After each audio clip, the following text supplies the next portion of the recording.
સાહેબ, ચીટિંગના ગુનામાં આરોપીની ધરપકડ કરવામાં આવી છે. આરોપીએ શું ચીટિંગ કર્યું, ક્યાંથી નોકરી કરતો હતો, કઈ રીતે ચીટિંગ કર્યું?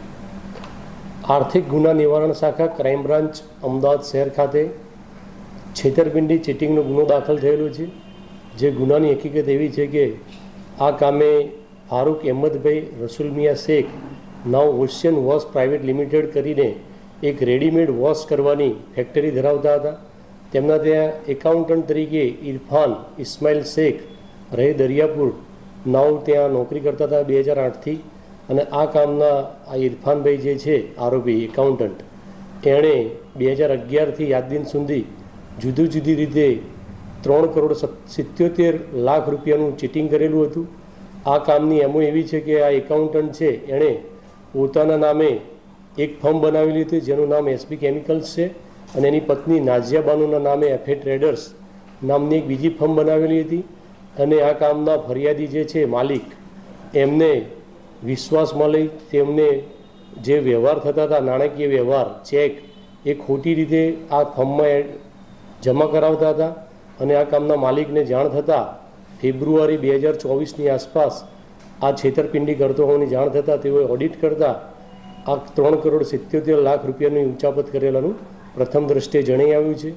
આ ગુનાના કામે આરોપી જે છે ઇરફાન ઇસ્માઇલ શેખ, તેની ધરપકડ કરવામાં આવેલી છે.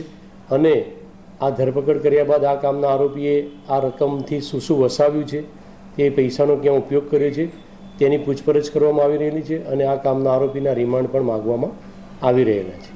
આરોપીની પત્નીનો આ કેસમાં શું રોલ રહ્યો છે? આ કામના આરોપી જે છે તેઓએ તેમની પત્નીના નામે એફએ ટ્રેડર્સ નામની ફર્મ બનાવેલી હતી, અને એમની પત્ની જે છે એમના એકાઉન્ટમાં પૈસા જમા થયેલા છે. અને આ રીતે તેઓએ પણ એમને મદદગારી થયેલા છે. પૈસા જમા કરવામાં આવ્યા છે, કયા એંગલથી ને કયા કારણોથી પૈસા, કયા રીઝનથી પૈસા જમા થયા?